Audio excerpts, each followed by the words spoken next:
Satyabhama Institute of Science and Technology, Chennai. Hello friends, Jagran Josh dot com के इस video में आप सभी का स्वागत है। मैं हूं सैयद सोबान। आज के इस वीडियो में हम जानेंगे कि आज के करंट अफेयर से क्या कुछ सवाल बनाए जा सकते हैं, उनके सही जवाब क्या होंगे और साथ ही साथ उनसे रिलेटेड कुछ की फैक्ट्स के बारे में भी बात करेंगे। साथ ही साथ इस वीडियो के एंड में आपको एक सवाल देंगे जिसका जवाब आपको हमें कमेंट बॉक्स में लिखकर देना होगा। तो चलिए शुरू करते हैं पहले सवाल के साथ।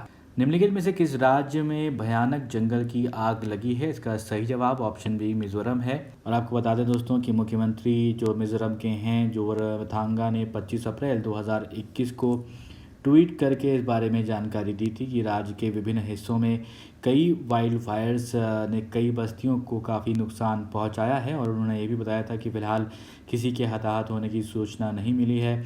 और मिज़ोरम और इससे सटे इलाकों के लुंगलेई ज़िले में आग की सूचना प्रमुख रूप से मिली है। और इस क्षेत्र के निवासियों के ट्वीट के अनुसार आग अब शहर के कई इलाकों में पहुंच गई है, जिससे पूरे शहर के वातावरण में धुएं और आग के साथ लोगों के बीच अराजकता और संकट पैदा हो गया है।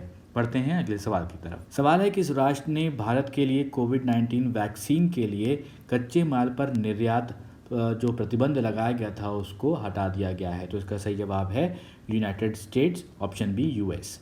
दोस्तों आपको बता दें संयुक्त राज्य अमेरिका सरकार ने कोविड-19 महामारी के खिलाफ अपनी लड़ाई में भारत की मदद करने के लिए कोविड-19 वैक्सीन के निर्माण के लिए जो कच्चे माल की आवश्यकता होती है उसके एक्सपोर्ट पर प्रतिबंध लगाया हुआ था, लेकिन अब वो प्रतिबंध हटा लिया गया है। उसने ये फैसला ले लिया है। भारत के जो विदेश मंत्री हैं एस जयशंकर, उनके द्वारा कोविड-19 के खिलाफ लड़ाई में वैश्विक मदद मांगे जाने के बाद ही अमेरिकी चैम्बर्स ने अमेरिकी मदद के बारे में अपना बयान जारी किया। और हमारे जो विदेश मंत्री हैं एस जयशंकर जी, उन्होंने ट्वीट करके बताया कि दुनिया को भारत का समर्थन करना चाहिए क्योंकि भारत दुनिया की मदद करता रहा है। बढ़ते हैं अगले सवाल पर, लेकिन उससे पहले एक सूचना। हमारी वेबसाइट जागरणजोश.com पर अगर आप करंट अफेयर्स पढ़ना चाहते हैं तो आपको अपने ब्राउजर में टाइप करना है www.jagranjosh.com, जिसके बाद आपको हमारी वेबसाइट का होम पेज नजर आएगा। इसके बाद आपको करंट अफेयर्स के टैब पर जाना है। जब आप करंट अफेयर्स टैब पर क्लिक करेंगे तो आपको कुछ इस तरह से पेज नजर आएगा। अगर आप कैटेगरी वाइज करंट अफेयर्स पढ़ना चाहते हैं तो आप अपनी पसंद के हिसाब से कोई भी कैटेगरी चूज कर सकते हैं, जिसमें latest, national, international, sports, technology और इकोनॉमी जैसी कैटेगरीज मौजूद हैं।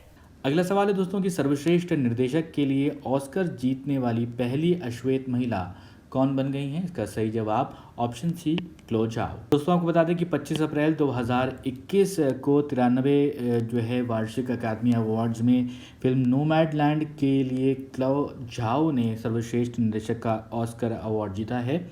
और पूरी दुनिया में पहली कोरोना वायरस महामारी के दौरान आयोजित किए गए एक सोशल डिस्टेंसिंग ऑस्कर समारोह में क्लो झाओ ने इतिहास रच दिया है।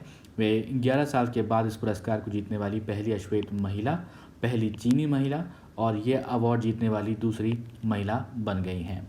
बढ़ते हैं अगले सवाल पर, और अगले सवाल का जवाब भी इसी सवाल के जवाब में जो मैंने डिटेल में बताया है आपको उसके बारे में, तो उसमें ही इसका जवाब होगा। तो अगला सवाल है कि किस फिल्म के ने जो है 93 अकेडमी अवार्ड्स में बेस्ट पिक्चर के लिए ऑस्कर जीता है? बहुत आसान सा सवाल, पीछे मैं बता चुका हूँ। तो इसका सही जवाब ऑप्शन ए नोमैडलैंड।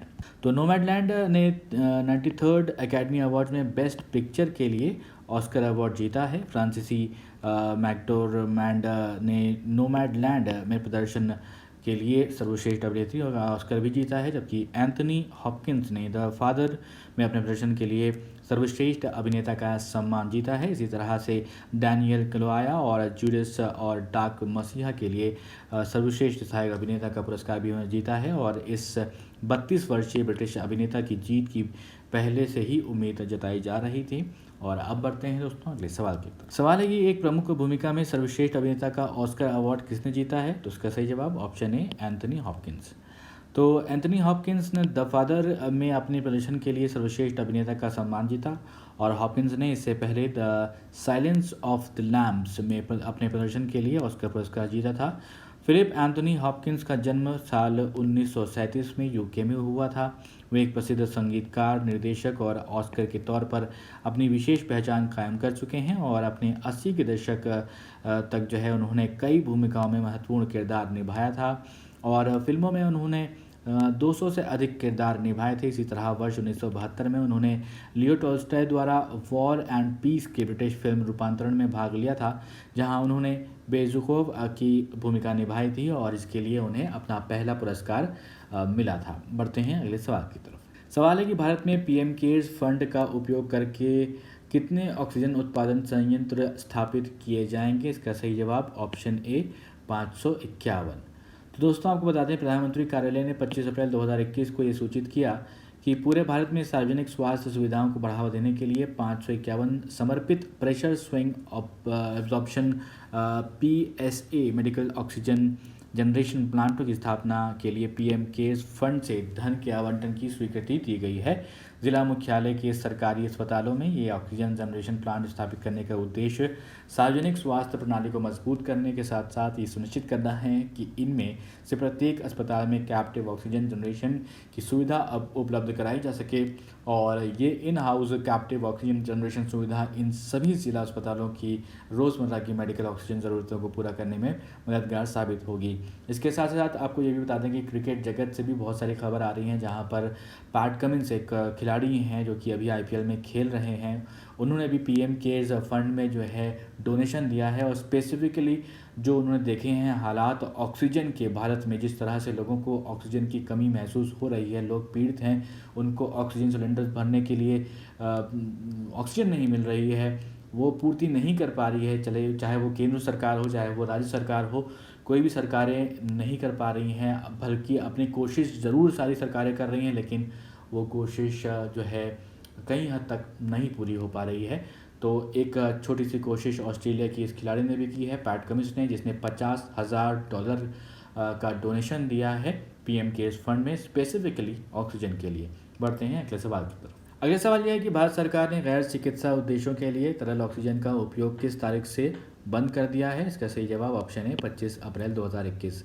जैसा कि दोस्तों आप लोग जानते हैं कि बहुत ज़्यादा ज़रूरत पड़ रही है, तो जिस भी चीज़ों में ऑक्सीजन यूज़ होती थी हेल्थ सेक्टर से छोड़ करके बाकी चीज़ों में उसको रोक दिया गया है। केंद्रीय गृह सचिव अजय भल्ला द्वारा भारत के विभिन्न क्षेत्रों में, विशेष रूप से राष्ट्रीय राजधानी दिल्ली में चिकित्सा के लिए जो है ऑक्सीजन की कमी के कारण ये नवीनतम आदेश जारी किया गया है, क्योंकि देश में कोविड-19 महामारी की मौजूदा जो लहर है वो चपेट में है उसके, और 25 अप्रैल 2021 को केंद्र सरकार ने किसी भी प्रकार के गैर चिकित्सा उद्देश्यों के लिए तरल ऑक्सीजन के उपयोग पर तुरंत प्रभाव से रोक लगा दी है। भारत सरकार ने ऑक्सीजन की तीव्र कमी के बीच निर्माण इकाइयों को अपने उत्पादन को अधिकतम करने और चिकित्सा उपयोग के लिए सरकार को उपलब्ध कराने का भी निर्देश दिया है। ऑक्सीजन की यहाँ पर हम बात कर रहे हैं और साथ साथ ये भी खबर आई है कि जल्द ही 1 महीने के अंदर दिल्ली की सरकार भी कुछ प्लांट्स बनाने जा रही है, लेकिन थोड़ी देर तो ज़रूर हो चुकी है, लेकिन जितना जल्दी हो सके सहायता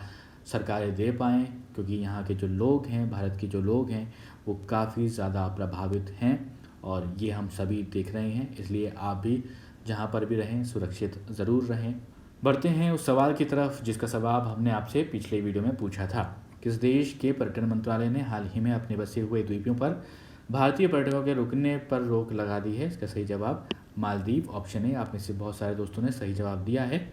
और मालदीव के पर्यटन मंत्रालय ने अपने बसे हुए द्वीपों पर भारतीय पर्यटकों के रुकने पर रोक लगा दी है। मंत्रालय ने कहा कि पर्यटन को कम से कम सुविधा के साथ सबसे सुरक्षित बनाने के हमारे प्रयास में सहयोग करने के लिए हम आपको धन्यवाद देते हैं, और ये फैसला भारत में कोविड-19 की जो दूसरी लहर चल रही है उसके बीच हुआ है।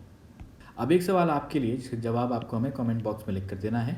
मिजोरम के जंगलों में ये विनाशकारी आग बुझाने के लिए भारतीय वायुसेना के जिन 2 हेलीकॉप्टर्स को तैनात किया गया है वे कौन से हैं? आप अपने जवाब हमें कमेंट बॉक्स में लिखकर बताइएगा। आपके ऑप्शंस हैं Mi-17V5, Mi-26 या फिर HAL लाइट कॉम्बैट हेलीकॉप्टर या फिर H-47 चिनूक। आप अपने जवाब कमेंट बॉक्स में लिखकर बताएं। ये वीडियो पसंद आया तो इस वीडियो को लाइक करें, इस वीडियो को ज़रूर शेयर करें अपने दोस्तों के साथ भी। और अभी तक आपने सब्सक्राइब नहीं किया है हमारे चैनल को तो ज़रूर सब्सक्राइब करें और देखते रहें जागरणजोश.com।